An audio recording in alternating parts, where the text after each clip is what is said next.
साथियों, आज जब हम विकसित देशों के आलीशान बुनियादी ढांचे, उनके सॉफ्टवेयर और उनकी चमचमाती रोबोटिक्स और सुपर एआई तकनीकों को देखते हैं तो हमारे मन में एक सवाल उठता है, क्या भारत हमेशा से ऐसा ही था? जवाब है नहीं। इतिहास गवाह है, जब दुनिया जंगलों की कबीलों की तरह जी रही थी तब मेरा भारत नालंदा, तक्षशिला, विक्रमशिला जैसे विश्वविद्यालय में पूरी दुनिया को ज्ञान बांट रहा था। अल्बर्ट आइंस्टीन ने खुद कहा था कि हम भारतीयों के ऋणी हैं, जिन्होंने हमें गिनती सिखाई। हमारे ऋषियों ने शून्य दिया, बाइनरी का आधार दिया। महर्षि सुश्रुत ने प्लास्टिक सर्जरी दी और पाणिनि ने भू अचूक व्याकरण दिया, जिसके दम पर आज कंप्यूटर कोडिंग और आर्टिफिशियल इंटेलिजेंट की इमारतें खड़ी हैं। दुनिया की जीडीपी में हमारी हिस्सेदारी 24% थी, तो फिर हम पीछे कहां रह गए? इसका सबसे पहला और क्रूर कारण था विदेशी आक्रमणकारियों द्वारा हमारे ज्ञान केंद्रों पर विध्वंस।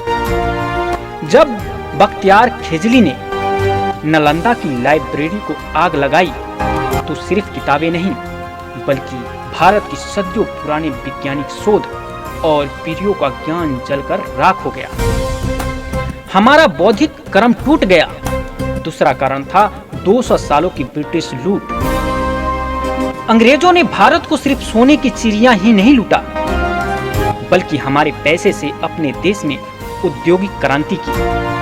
उन्होंने हमारा बुनियादी विज्ञान और गणित का उपयोग करके अपनी फैक्ट्री खड़ी की और हमें केवल कच्चे माल का निर्यात बना दिया। और तीसरा सबसे घातक प्रहार था 1835 में आई लॉर्ड मैकाले की शिक्षा नीति। मैकाले ने हमारे समृद्धि गुरुकुलों को अवैध घोषित कर दिया। उसका मकसद हमें वैज्ञानिक या खोजी बनाना नहीं था, उसका मकसद था एक ऐसी फौज तैयार करना जो रंग और खून से तो भारतीय हो लेकिन सोच और बुद्धि से अंग्रेज हो। मैकाले ने हमारे भीतर अपनी ही संस्कृति के लिए हीन भावना भर दी। लेकिन साथियों, केवल दूसरों को दोष देना काफी नहीं है। हमारे पीछे छूटने की चौथी वजह यह थी कि हम सिद्धांतों को व्यावहारिक उद्योगों में नहीं बदल पाए।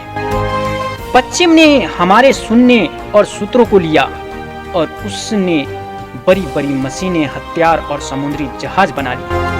हम ज्ञान को सिर्फ तारपत्रों और कंठ तक सीमित रखे, उसे बड़े पैमाने पर फैक्ट्रियां और व्यावहारिक तकनीकों में नहीं ढाल सके। इसकी सबसे बड़ी वजह यहाँ का भ्रष्ट राजनेता को दे दिया जाए। पांचवा करवा सच स्वतंत्रता के बाद राजनीतिक और प्रशासनिक उदासीनता आजादी के बाद भी हमारे कड़े और संकीर्ण धर्मनिरपेक्षता के नियमों के कारण हमारी अपनी सरकारों ने हमारे प्राचीन वैदिक ग्रंथों जैसे वैदिक गणित, पाणिनि व्याकरण, सुश्रुत संहिता को मुख्य धारा की शिक्षा से दूर रखा। हमने खुद अपने ज्ञान को मान्यता नहीं दी तो दुनिया कैसे देती? लेकिन याद रखिए, ज्ञान की राख से फिर से चिंगारी निकलती है। आज समय बदल रहा है।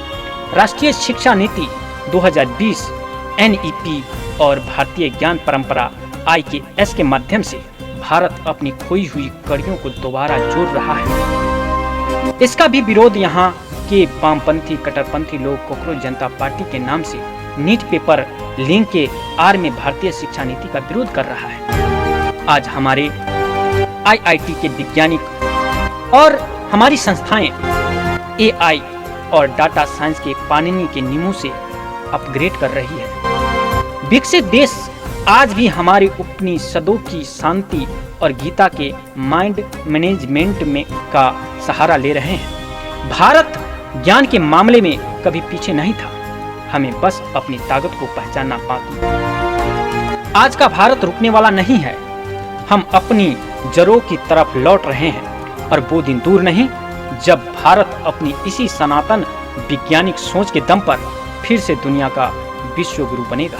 यह सोच मैं आप तक पहुंचाया, अब आपकी बारी है। जय हिंद, जय भारत।